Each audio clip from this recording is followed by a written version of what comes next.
You ready to listen to me bitch some more? Yeah. I hate everything I've written and I want to kill myself. I'm not even joking. God damn. I look at the first chapter and I can see just fucking mistakes in the first paragraph and I'm like, God damn it, I've been over this how many times? It's so annoying. It's so fucking annoying. I think I might have shot myself in the foot with Project Horizons, man. Because, like, the amount of exposure I've had to that book, I've probably put more thought and dedication into reading that than anything else ever because of the narration. Like, I have to put serious thought into every single line so I can give it the right intonation and personify the character. Like, I don't know how to explain it. Just you try reading a book out loud and acting as the characters. You'll see what I mean. You start to really understand them in a way. And you start to understand the way that they've been written to give them a voice. And all of this stuff. And from a first-person book, even just like the descriptions, they're all filtered through the lens of a character. And I'm like, Somber is such a good fucking writer. And now I cannot help but compare myself to that when this is like my first ever long project. I've written short stories and I've polished the fuck out of short stories. And I'm one bet that if I go back and I look at my short stories, I'm going to see, ooh, this is abysmal. What the fuck was I thinking? Now I'm trying to do that with the book because it's fan fiction and I publish it chapter by chapter. Well, I have an outline. I do have an outline. I know where this story is going to go, and I know how it's going to end, so it's not like that. But then things have changed as I've written. Like the way that I realized that I did too much exposition for the cult at the start, probably because the whole thing is like, you want to explain it from the very beginning, which is just kind of counterintuitive. It doesn't mean, or it stops you from doing the nice dribbling of lore throughout the chapters. And that's something that Somber does really well, because in the first chapter you have Blackjack says, "Hey, doofus," to get his attention, and he like snaps his head around like, what the fuck did you just call me? How do you know my real name? Because later you find out that's his real name was Doofus, just shortened to Doof, and then he called himself Deus, or Deus Ex Machina, God from the Machine. And like in the very first chapter, and then you got the half hearts and the flash fillies, and then it's not until, I don't know, like chapter 40 something, well, not chapter 40, but up into the 40s, because I'm in the late 30s. I think I'm on 39 right now. That's in production. Blackjack goes and she meets a flash filly, a half heart, and a burner boy, and the burner boys are a gang full of people who are like ghoul ponies, and then people with like gross disfigurements that don't really have a home anywhere else. Flash fillies are mares who band together, like especially sexual assault survivors. And then the half hearts are people who like lost everything and need a family because they've lost everything, and that's why they're moody goth kids. And yeah, and that's like established from chapter 1. He knew all this shit. He was like fucking J.K. Rowling outlining 8 years in advance. It's wild. This guy obviously has experience, and I'm fucking comparing myself to that, but I can't help it because I've learned a lot from him, and I have my standards for myself. I want to be that good, and I'm not that good yet, and it's pissing me the fuck off. Can you understand how I relate to Blackjack?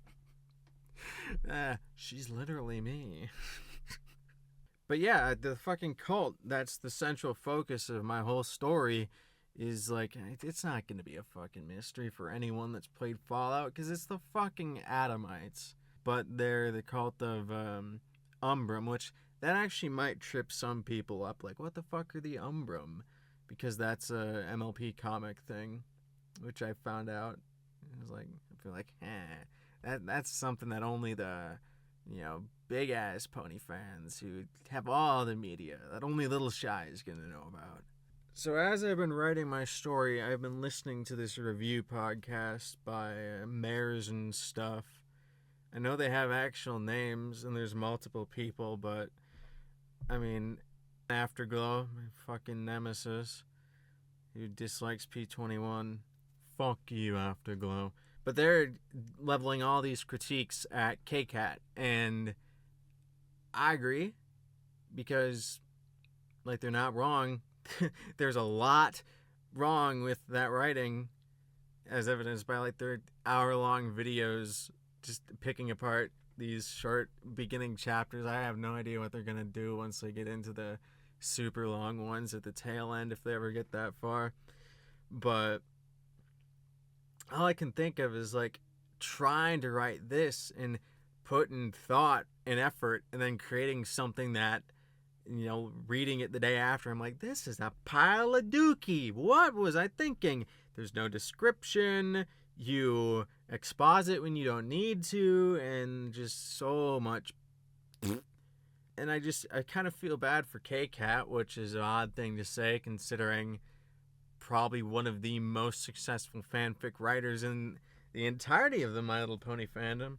A lot of this stuff, I think, just comes from being a beginner writer, and they say that KCAT probably didn't have an outline, and I'm comparing all of their criticisms for KCAT to my own writing, and, like, I can see all these beginner mistakes that we have in common. One of the scenes I'm so conflicted about is when Strider shows up in Equestria City the first time and talks to Red, and she's like, I don't want to talk about it. It's late. It's after dark. And in my mind, I was thinking, yeah, it's spooky. She doesn't want to talk about it after dark. She's afraid. But then I realized, well, then she would know that there's something more to this cult, when really she should only just be suspecting the cult, because then if she knew that, she would have to tell Strider, yeah, so there's this cult that worships ancient evil, and they could actually summon their god, because their god's real and scary, and I'm afraid. No, she's just suspicious of this cult. So I kind of had to retcon it and be like, no, it's not because she's afraid. It's because she, like, is embarrassed now because she's only paranoid about this cult, and now she's second-guessing herself, and she feels bad for having called Strider for something that might be nothing. So then I just think I'm going to have her be avoiding conflict. Strider ends up going on this freaking quest just to get back and talk to her in jail, and there's multiple chapters in it, and really, now that I'm looking back on it, it just seems like filler. But I've already made it integral. I can't really go back and rewrite it, because, like, that's just part of the story now in my head. And I think that's something about writing that only a writer would know, is, like, if you realize that you've done an oopsie, but then you're multiple chapters in, and you're like, this probably should play out differently, but you're like, it's sunk cost fallacy. But it's not really a fallacy. It's, you've put a lot of work into this, and now that's the story, and you can't rewrite it, because that is the chain of events in your head. Because to me, this is a real event, and this is how it's happened now. Oh, I peed in this bottle.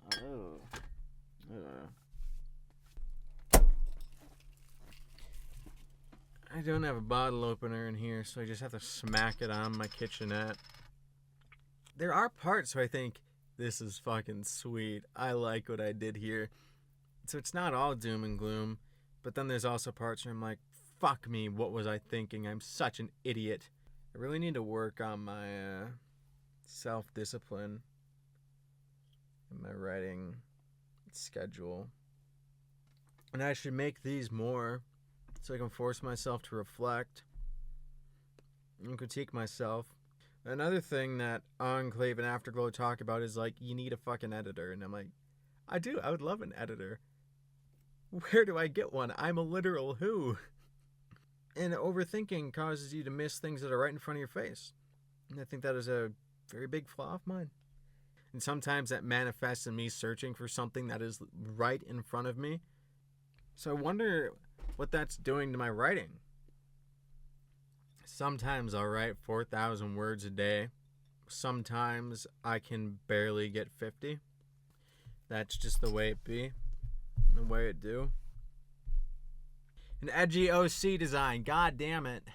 I think I might have accidentally done this, because I've never been like a pony OC designer. I immediately struggled with pony color palettes and trying to make characters that don't seem ugh.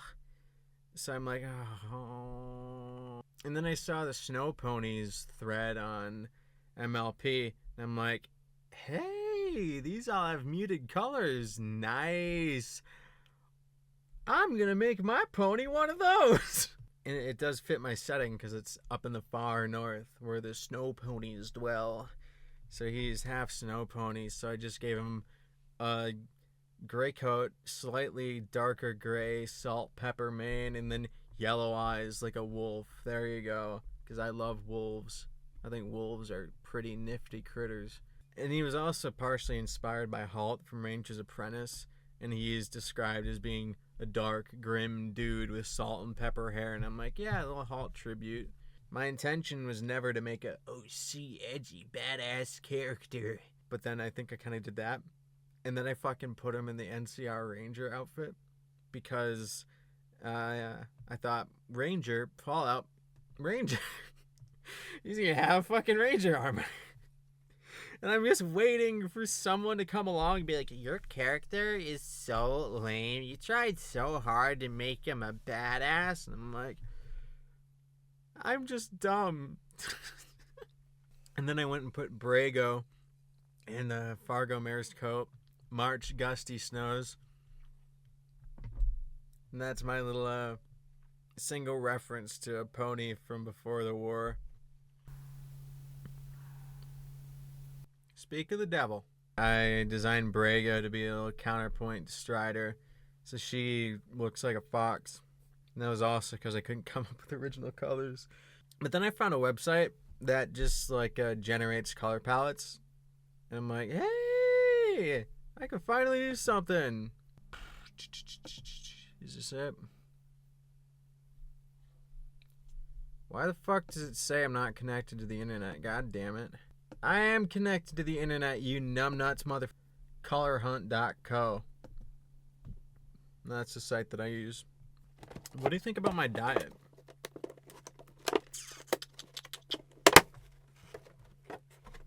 Sugar cookies. And then some Spring Grove soda pop.